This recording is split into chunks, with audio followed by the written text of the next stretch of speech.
Hyena crossed the clinic road like it had done it 100 times before, head low, shoulders rolling, ears turning as if the night itself was talking to it in small instructions. The road was a narrow strip of packed dirt and patched asphalt that ran from the market centre out to the government clinic and then kept going, thinning into footpaths and cattle tracks that wandered toward the river. In the dry season, dust sat on it like flour.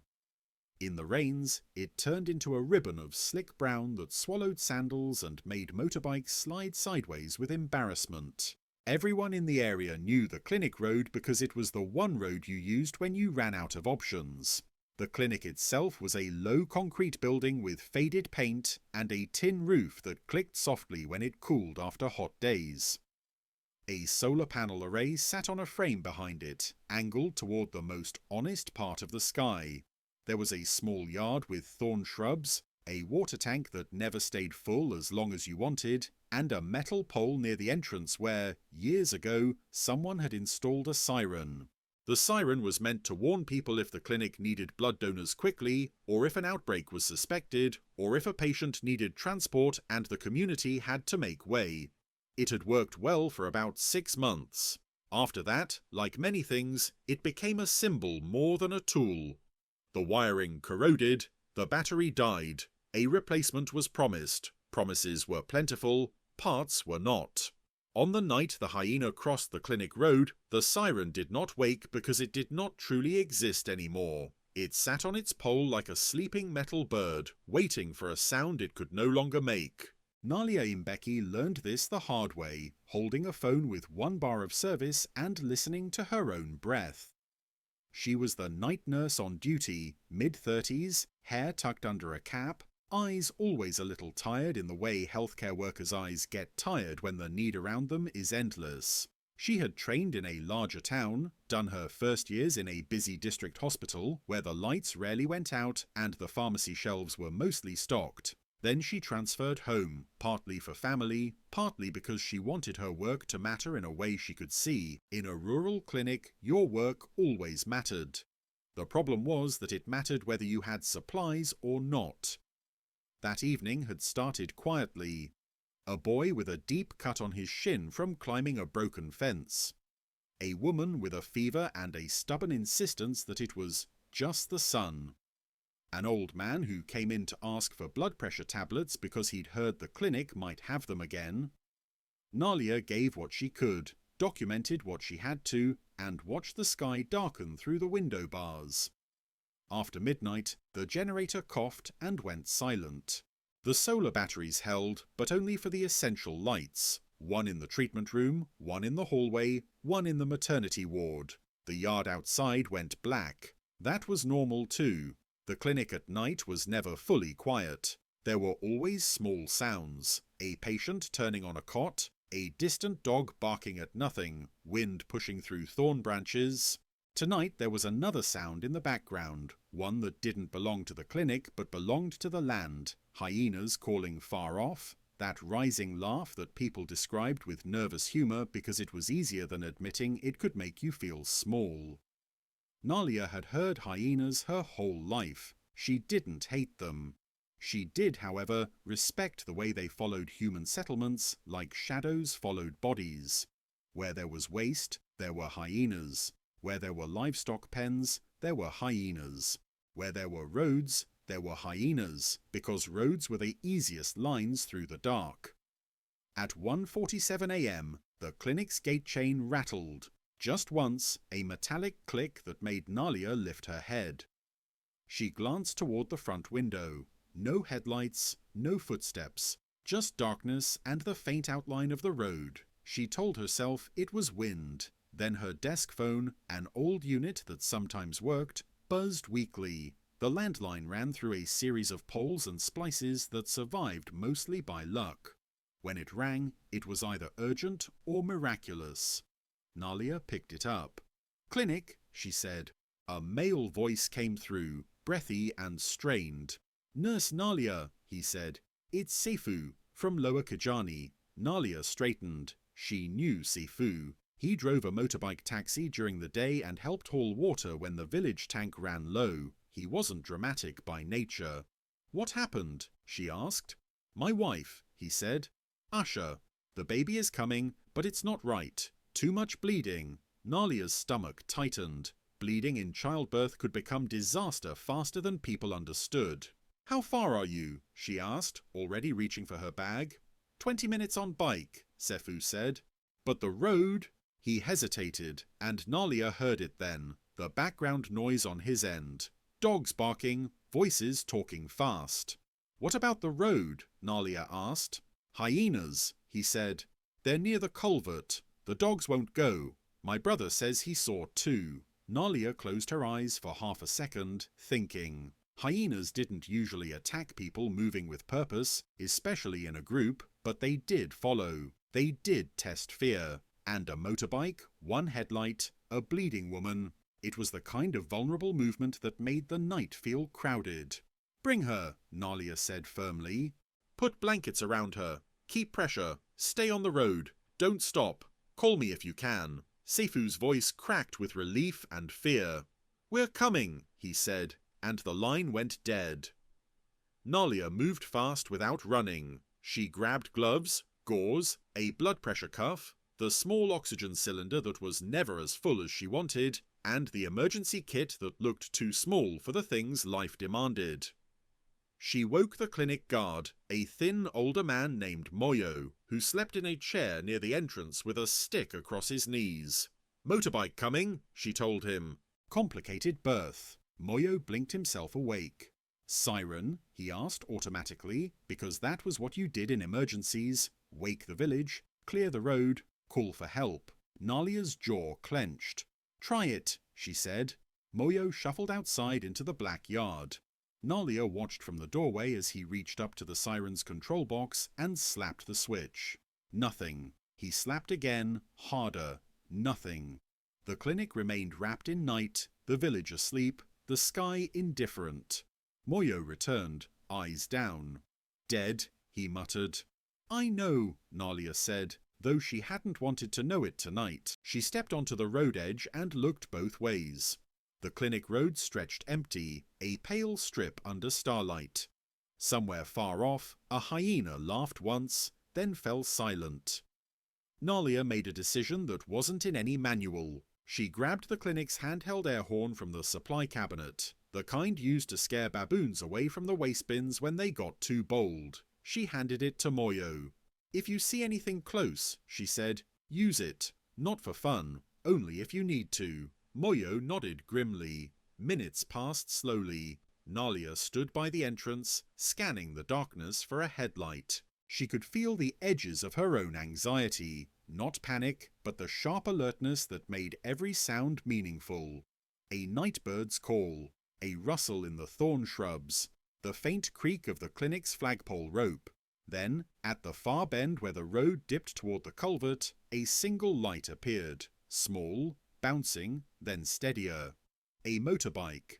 Behind it, a second light. Someone following, likely on foot with a torch, because people in villages didn't let a man carry a bleeding wife alone through hyena country. Nalia stepped farther out, raising her own flashlight and sweeping it low so the riders could orient without being blinded. The motorbike approached fast, and then, halfway between the bend and the clinic gate, something moved in front of it. A shape stepped onto the road with the casual confidence of an animal that didn't believe the road belonged to humans. Hyena. It wasn't the monster people imagined when they wanted a villain. It was lean, with a high sloping back, powerful neck, and a coat patterned like dust and shadow. Its ears were rounder than a dog's. Its posture was not frantic. It looked almost bored. The motorbike's headlight hit it, and for a second the hyena's eyes reflected pale green. Sefu swerved slightly, but didn't stop. The bike wobbled, then steadied. The hyena didn't leap away in panic. It trotted, 2 steps, and angled off the road into the ditch with a smoothness that made it seem like it had chosen to let them pass. But it didn't run far. It stopped in the tall grass, just out of the headlight beam, watching. Nalia's throat went tight. A second hyena appeared briefly farther back near the culvert, crossing behind the motorbike's line like a shadow that didn't want to be fully seen. The dogs in the village hadn't been lying. Sefu's motorbike reached the clinic gate and he killed the engine with a shaking hand. "Nurse," he said, voice raw. Asher sat behind him, slumped, held by Sefu's sister who rode with them. Asher's face was pale. Her eyes were open but distant, as if she was trying not to fall out of her body. A blanket was wrapped around her waist, darkened in places. Nalia moved instantly, guiding them inside, speaking in the calm voice she used when her own heart was pounding. "Bring her to the bed," she said. "Gently, don't lift her under the belly." Moyo swung the gate shut and slid the bolt, then stood with the air horn and his stick, staring into the darkness as if expecting it to answer him. Nalia assessed Asher quickly. Blood pressure low, pulse fast, skin cool. The labour had progressed, but something was wrong. Possibly a tear, possibly retained placenta, possibly uterine atony. In a district hospital, you'd call a doctor, call anaesthetics, call for blood. Here, you had your hands, your kit, and your judgment. She worked, she gave uterotonics, she started an IV, she pressed, checked, monitored. She spoke to Asher, even when Asher couldn't speak back. "Stay with me," she said softly. "Breathe, you're here." Sefu stood at the door of the treatment room, hands trembling, eyes wide. He wanted to do something, and that helplessness was its own kind of pain. Outside, the clinic yard stayed quiet.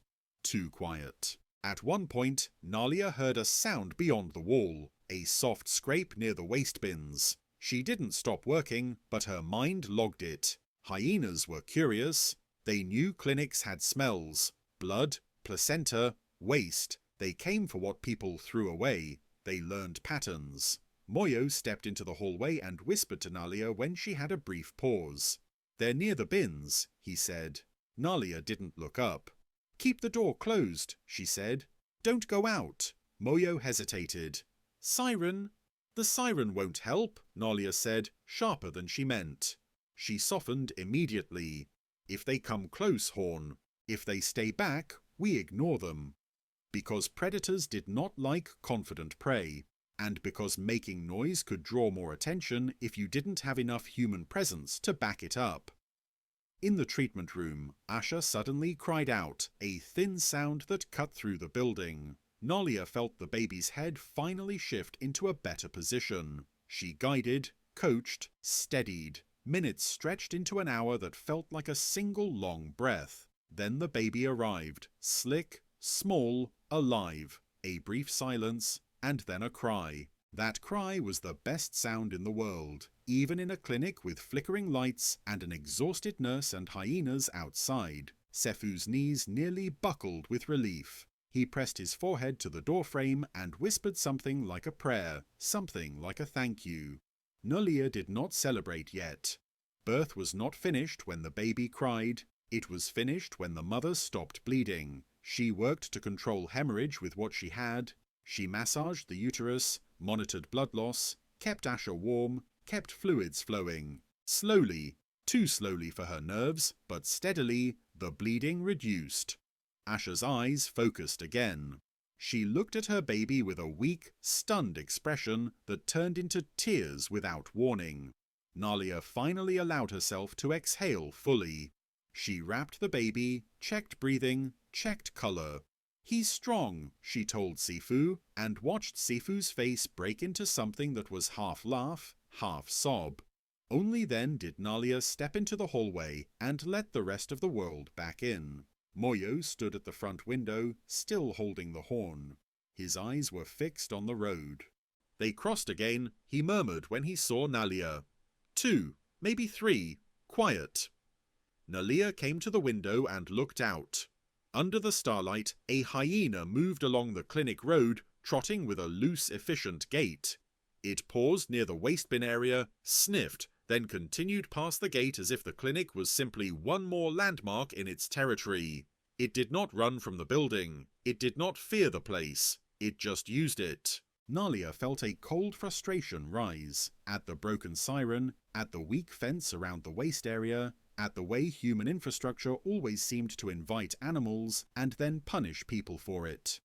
"What time is it?" she asked. Almost 4, Moyo said. Nalia nodded. They'll move before sunrise, she said, more hope than certainty. Hyenas often shifted away as people woke, but not always. Some learned that mornings were full of discarded food. She walked back to the treatment room and checked Asha again. Stable, for now. She arranged the baby beside Asha and told Sefu, "She needs rest. Keep her warm. No moving her unless we have to." Sifu nodded quickly. "Thank you," he said, and his gratitude was sincere enough to make Nalia feel both proud and tired. In the grey light before dawn, Owen the ambulance driver arrived. His name wasn't actually Owen, it was Owino, but everyone called him Owen because people liked names that sat easily in their mouths. He drove the district ambulance when it was available and drove whatever else needed driving when it wasn't. Tonight he had been called late because the clinic's phone line and the patchy network made everything later than it should have been. He pulled up with the ambulance engine rattling and the headlights sweeping the road. The siren on top should have been loud enough to wake the valley. It wasn't. He stepped out and slapped the side panel affectionately. "She's old," he said to Nalia, seeing her at the entrance. "Siren is temperamental." Nalia's mouth tightened. "Temperamental is one word," she said. Owen grimaced and opened the cab to show her the switch panel. He flicked the siren toggle. Nothing. He flicked again. A weak croak came out like a dying bird, then silence. Owen spread his hands. "Battery," he said. "Or the relay, or the wiring. Could be any." Nalia stared at him. "So you drove at night with no siren," she said. Owen shrugged helplessly. "You want me to walk?" he asked. "At least the lights work." Behind them, as if to emphasize the point, a hyena trotted across the clinic road 20 meters away, calm as a commuter crossing a street. Owen stopped mid-shrug. "Ah," he said quietly. "That?" Nalia nodded. "That," she replied. They stood still for a moment, watching. The hyena crossed into the brush, then paused and looked back. It did not come closer. It did not flee. It simply watched the humans cluster around a building that smelled like life and waste and fear. Then it turned and disappeared toward the drainage. Sifu, seeing the ambulance, asked the question that had been sitting in him all night. "Will you take Asha to district?" he said. Nalia assessed quickly. Asha was stable now, but postpartum hemorrhage could return and complications could flare without warning. The district hospital had blood, a doctor, surgical capability. The clinic had a nurse and stubborn hope. "Yes," Nalia said, "we'll transfer, for observation and support." Sefu's face tightened with worry, but he nodded.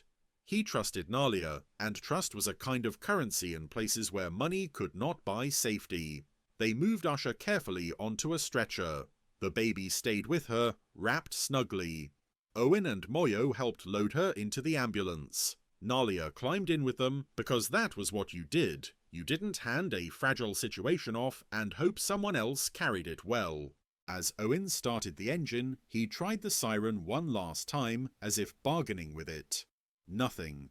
He sighed and pulled onto the road with headlights cutting a bright tunnel through the early dawn. The village was still asleep, unaware of the night's exact shape. A few dogs barked as the ambulance passed, but the sound was lazy, not alarmed. No siren woke anyone because there was no siren to do it. Half a kilometre down the clinic road, they passed the culvert where Sefu had said hyenas were gathered earlier. Owen slowed slightly, scanning the ditch lines. In the wash of headlights, 2 hyenas appeared at the edge of the road, standing in tall grass, ears forward, watching the ambulance like it was another animal moving through their corridor. Owen gripped the wheel tighter. "They're bold," he murmured. Nalia kept her voice calm. "They're used to roads," she said. "Used to humans. Used to what humans leave behind." As if hearing her, one hyena stepped forward, crossed the road behind them, and vanished into the brush. It didn't challenge the ambulance, it just continued its own route, as if the clinic road belonged to anyone who could use it. At the district hospital, Asha was admitted. She received proper monitoring, additional fluids, and reassurance that she had made it through the worst. Sefu arrived later in a borrowed pickup, eyes still haunted, but shoulders lighter. He held his baby with the careful awe of a man who had watched life nearly slip away and didn't want to breathe too hard. Nalia returned to the clinic that afternoon with fatigue sitting deep in her bones. The sun was high, the valley bright, and everything looked safer in daylight in the way daylight always lied. In the clinic yard, the waste bins were scattered, not fully overturned, but dragged, lids pushed aside. A smear of old food waste marked the dirt. Hyena tracks crisscrossed the area, clear in dust. Moyo stood near the mess with his stick and shook his head. "They came close," he said. Nalia stared at the tracks. It wasn't horror, it was logistics. The hyenas had done exactly what they were built to do: follow scent, find the weak point, take what was easy. She walked to the siren pole and looked up at the silent metal cone. It sat under the bright blue sky, useless, a reminder that systems failed quietly until you needed them most. That evening, Nalia called the district office and made her voice firm enough that it could not be dismissed. She reported the broken siren again. She reported the ambulance siren failure. She reported the hyenas at the waste area and requested proper waste containment, lockable bins, fencing, routine collection. She didn't pretend one report would fix everything, but she also refused to treat it as normal, because the title of night nurse didn't just mean you stayed awake. It meant you watched the edge where life and risk met, and you learned that small failures, one latch, one dead battery, one ignored repair, became big stories only when someone was bleeding and the road belonged to the wrong kind of quiet. 2 weeks later, a metal worker from town arrived with a new latch for the waste enclosure and a heavier bin lid design. He didn't solve hyenas. Nobody solved hyenas. But he made the easy reward harder to reach. The wind farm on the ridge didn't care, the cattle in the valley didn't care, the hyenas did. The siren was repaired too, at least temporarily, with a new battery and a cleaned contact. The first time Nalia tested it, it screamed loud enough to make birds scatter from the clinic trees, and children in the village stop mid-run and stare. It was an ugly sound. Nalia smiled anyway. That night, when the sky darkened and the road cooled and the clinic settled into its thin-lit hush, Nalia stood at the doorway for a moment and listened. Far off, a hyena laughed once, then went quiet. The clinic road lay empty under stars. If another emergency came, she couldn't control everything. She couldn't control what crossed the road in the dark. She couldn't control whether a hungry animal decided to test the edge, but she could control whether the humans had a voice loud enough to wake the valley when it mattered. And on the nights when the siren stayed silent again, not from failure, but because it wasn't needed, Nalia considered that its true purpose had always been simple. Not to scare hyenas, to keep people from sleeping through the moments that required them to move together,